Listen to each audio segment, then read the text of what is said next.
কিন্তু আমরা তারপরেও দেখছি যে নানাভাবে যেভাবে বলা হচ্ছে যে কোনো কোনো দলকে ভোট দিলে আমার জন্য স্বর্গ একেবারে দুয়ার খুলে যাবে।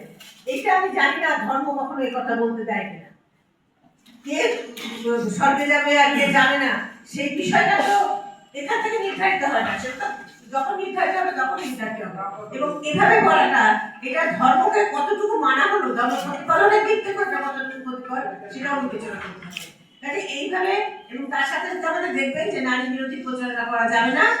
আমরা বিভিন্ন মাইকে বা আলোচনা সভায় নারীর বিরুদ্ধে কোনো কিছু বললে সেটার একটা আইনগত ব্যবস্থা নেওয়ার জন্য নির্বাচন কমিশনকে অনুরোধ করা হয়েছে। কাজে নারী বিদ্বেষকেও আমরা অ্যাড্রেস করেছি।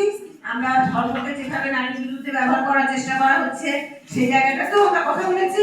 আমরা রাজনৈতিক সংস্কৃতির বিরুদ্ধেও কথা বলছি।